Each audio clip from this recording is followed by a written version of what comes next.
Morning students, आज हम करेंगे आपकी साइंस की बुक का chapter second,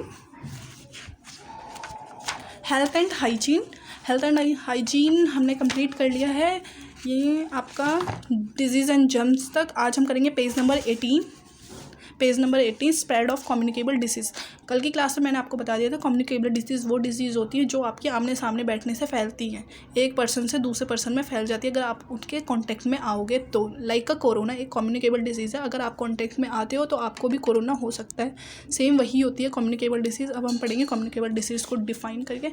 germs travel from a sick person to healthy person and cause a disease. जब जर्म्स ट्रैवल करने लगते हैं, वहाँ करने लगते हैं एक हेल्थी पर्सन में आ जाते हैं, डिजीज़ पर्सन से, बीमार पर्सन से हेल्थी पर्सन में जब जर्म्स ट्रैवल कर लेते हैं तो वो क्या होती है आपकी communicable disease. This happens in the, अब ये देखिए, ये रीज़न मतलब ये आपके रास्ते हैं जिस रीज़न से वो फैलते हैं। कम्युनिकेबल डिसीज़ किस किस वजह से फैलती है? थ्रू एयर हवा के थ्रू फैलती है। When a sick person cough, sneeze और spits, germs are release into the air. जब एक बीमार व्यक्ति अपना कफ पता है ना आपको क्या होता है? कफ, स्नीज जब वो छींकता है, या फिर कफ जो होता है उसके गले में मतलब कुछ लिक्विड और सॉलिड सा पार्ट होता है जो गले में जम जाता है। जब डिजीज़ पर्सन उसे कहीं भी स्पाइट कर देता है, कहीं थूक देता है, कफ को इधर उधर किसी कपड़े में पोंछ के रख देता है, तो वही होता है आपका कफ। स्नीज और स्पिट मतलब थूकना। Germs are release into the air. जब सिक पर्सन इधर उधर अपना मलबा मतलब गंदगी इधर उधर थूक देता है या फिर कहीं भी छींक मार देता है खुले में, तो एयर के थ्रू जो उसके जर्म्स होते हैं, जो बैक्टीरियाज है, माइक्रोब्स हैं, उसकी बॉडी से थ्रो आउट हो रहे हैं और एयर के साथ कांटेक्ट करते हैं, और एयर के साथ कांटेक्ट करके जो आसपास के एरिया में फैल जाते हैं। ठीक है। When a healthy person breathe in this air, जब हेल्थी पर्सन उस एयर में ब्रीथ करता है, सांस लेता है, तो वो क्या करते हैं, एयर के थ्रू उसकी किस में चले जाते हैं, नसों में चले जाते हैं, जिससे उसकी बॉडी को भी हार्म होता है और वो पर्सन भी क्या हो जाता है, डिजीज़ हो जाता है, उस पर्सन को भी वो डिजीज़ हो जाती है। Enter his body and make, वो आदमी भी सिक हो जाता है। जैसे कि आपने आप में सुना होगा कि कोरोना हुआ, किसी को कोरोना हुआ, उसके आसपास में, उसके घर में रहने वाले सभी व्यक्तियों को कोरोना हो जाता है। क्यों? क्योंकि वो बंदा क्या कर रहा है, घर में इधर उधर सब जगह टहल रहा है, उसी एयर को उसके घर में हेल्थी लोग हैं जो बीमार नहीं हैं, वही एयर से वही ब्रीथ कर रहे हैं, तो उन लोगों को भी कोरोना हो जाता है। तो ये थ्रू एयर का रीज़न है कि इस रीज़न से। अब ये देखिए, इसके एग्जाम्पल है कॉमन कोल्ड। जो नॉर्मल कॉमन कोल्ड हो जाता है, किसको सामान्य मतलब हमें कॉमन इन विंटर सीजन्स हमको जुकाम खांसी हो जाती है, तो वही होता है आपका कॉमन कोल्ड। डिप्थीरिया, ये भी एक खांसी का है, काली खांसी। वायरल फीवर होता है, जो वायरल फीवर आजकल फैल रहा है। वूफिंग कफ, इसमें क्या होता है, हमारे गले से खरखर आवाज़ आती है, वो वूफिंग कफ। और ट्यूबरक्लोसिस हो जाता है थ्रू एयर। नेक्स्ट आते हैं through infected food and water. अगर इन्फेक्टेड फूड मतलब होता है जिस फूड में आपका जर्म्स मिलते हैं, और वाटर मतलब जो खाना आपका बीमार व्यक्ति ने खाया, अगर वही खाना हम खा ले तो हमें भी वो बीमारी हो जाएगी। तो यही है through food and water. Food and water many get infected with germs when they are not stored properly. अगर हमने खाना बनाया और हम उसे सही जगह पे ना रखें, हमने उसे खुले में रख दिया, ओपन एरिया पे और गंदगी जगह में, जैसे हम समोसा खाने जाते हैं, साइड वाइड में नाली वाली ओपन होती हैं, वहाँ पे मक्खी मच्छर सब पड़ रहे होते, तो उस खाने को खाने से भी हम बीमार पड़ सकते हैं।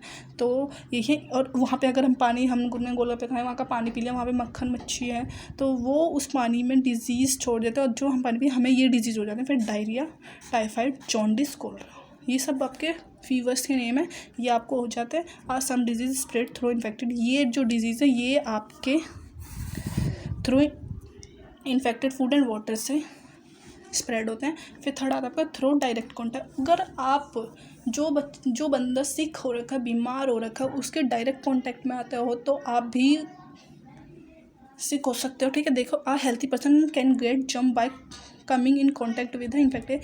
जब एक हेल्थी व्यक्ति एक बीमार व्यक्ति के कॉन्टैक्ट में आता है तो जर्म्स उसमें क्या कर जाते हैं, एंटर कर जाते हैं, और वो भी बीमार हो जाता है।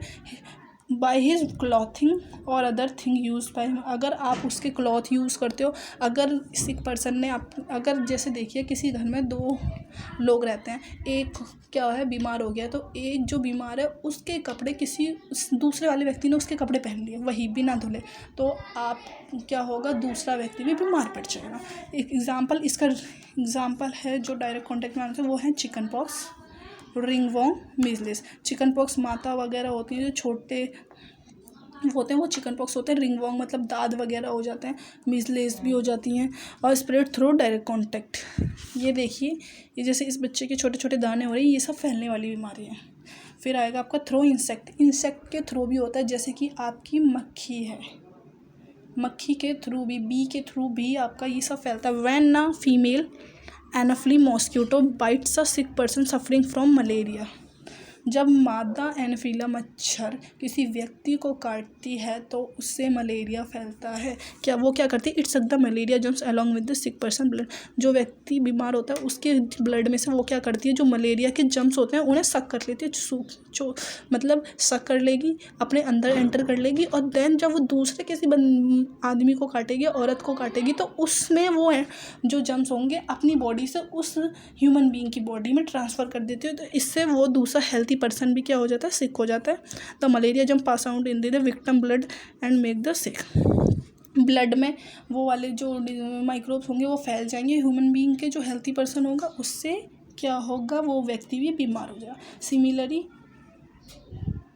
Similarly Aedes mosquito spread dengue, same इसी तरह से हमें डेंगू, अब हमें इससे पता है क्या पता चलता है, जो ये डेंगू है वो हमें एडिस मच्छर से होता है, और जो मलेरिया होता है हमें फीमेल एनाफिली मतलब मादा एनाफिला मच्छर से होता है, हमें क्या, मलेरिया। हम आते हैं फिर नेक्स्ट पेज पे एमसीक्यूज़ में anaemia is caused by the deficiency, anaemia किससे होता है, आयरन से, तो विटामिन, प्रोटीन या आयरन, तो आप इस पे लगाएंगे आयरन पे, क्या फिल करेंगे यहाँ पे, आयरन। फिर सेकंड आता है आपका dash is caused by the deficiency of vitamin A, vitamin A की कमी से कौन सा रोग होता है, नाइट ब्लाइंडनेस। इसमें क्या होता है, शाम के टाइम पे जब जैसे जैसे टाइम और डिम लाइट में आदमी को दिखना बंद हो जाता है, और जो भी ह्यूमन बीइंग उसे दिखना बंद हो जाता है। थर्ड आता है आपका chicken pox, ringworm, whooping cough and measles spread through, जो ये चिकन पॉक्स वगैरह ये कैसे फैलते हैं, ये फैलते हैं डायरेक्ट कॉन्टेक्ट से या एयर से या इंसेक्ट से। बताइए, ये जो होते हैं हमारे, ये फैलते हैं हमारे डायरेक्ट कॉन्टेक्ट से, यहाँ पे ये नहीं, यहाँ पे ये आएगा डायरेक्ट कॉन्टेक्ट से, ओके। फिर आता है हमारा वैक्सीनेशन वो होता है, जैसे आजकल क्या चल रहा है, कोरोना को दूर करने के लिए अगर हमें कोरोना से बचना है तो हमें उसकी वैक्सीन लेनी पड़ेगी। वैक्सीन मतलब होता है कोरोना से, मतलब किसी भी डिजीज़ से लड़ने की क्षमता को बढ़ाना।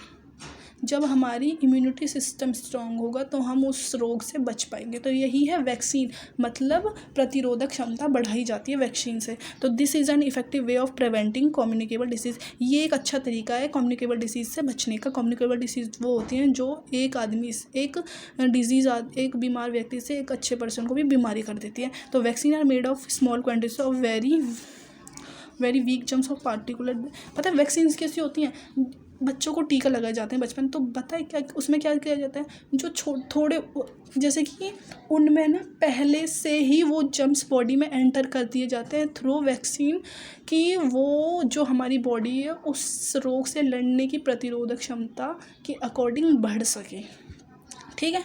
तो इसलिए हमें टीके लगाए जाते हैं, जब बच्चे छोटे छोटे होते हैं उन्हें टीका लगाते हैं 6 मंथ पे, 12 मंथ पे, ऐसे ताकि उनकी रोग प्रतिरोधक क्षमता बढ़ चुके। अगर बिल्कुल अचानक से बच्चे को वो बीमारी लगेगी तो बच्चा रिकवर नहीं हो पाएगा। जैसे अब कोरोना अचानक से हमारे इंडिया में आई तो हम रिकवर नहीं कर पा रहे हैं, बिकॉज़ हमें इसके बारे में पहले से जानकारी नहीं थी, हमारी बॉडी पहले से अवेयर नहीं थी इस डिज़ीज़ के प्रति, ठीक है। तो अब हमें रिकवर करने के लिए पहले ही हमारी बॉडी में अगर वो जो भी बैक्टीरिया वगैरह पहले ही आ जाते थोड़े बहुत, तो हमारी बॉडी रिकवर करना सीख लेती, बट एकदम आते हैं तो हम रिकवर नहीं कर पाते। तो यही है, वैक्सीन के थ्रू हमारी बॉडी में पहले ही वो जम्स डाल दिए जाते हैं जिससे हमारी बॉडी लड़ सके। तो अब आता है दे आर गिवन ओरली और injected into the child body, ये इंजेक्शन के थ्रू हमारी बॉडी में डाले जाते हैं या फिर ओरली मतलब ओपन माउथ करके डाले जाते हैं। व्हेन जैसे आप पोलियो की दवाई पिलाई जाती है वो इसलिए पिलाई जाती है। When they enter the body produce substance capable of fighting germs of that disease. When they enter the body, जब वो हमारी बॉडी में जाती है वो एक ऐसा सब्सटेंस प्रोड्यूस करती है, एक ऐसा कि जो हमारी बॉडी में वो जर्म्स होते हैं उनसे फाइट करने की क्षमता बढ़ाती है, उस डिजीज़ से लड़ने की क्षमता बढ़ाने लगती है, कैपेबल हो जाती है उसकी। This create immunity against a particular disease, ये हमारी इम्यूनिटी को स्ट्रॉन्ग बनाती है उस डिज़ीज़ के अगेंस्ट जो उससे लड़ सके। यही है आपका वैक्सीन समरी कि वैक्सीन वो होती है जो हमारी इम्यूनिटी को बढ़ाए। Some common vaccine that are given to all children are, जो हम नॉर्मली बच्चों को वैक्सीन्स देते हैं वो हैं आपकी पोलियो वैक्सीन, पोलियो दी जाती है बच्चों को टू प्रिवेंट पोलियो से बचाने के लिए। DPT डिप्थीरिया, टेटनस और क्या प्रोट्यूसिस। डिप्थीरिया से बचाने के लिए जो खांसी वगैरह होती है, टेटनस की बीमारी, जो बच्चे खेलते हैं गिर जाते हैं, टेटनस ना हो जाए इसलिए उन्हें पहले DPT का वैक्सीन लगा दिया जाता है।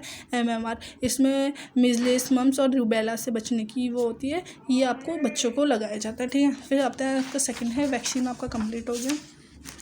सेकंड आता है आपका हाइजीन करेंगे हम नेक्स्ट क्लास में, ओके।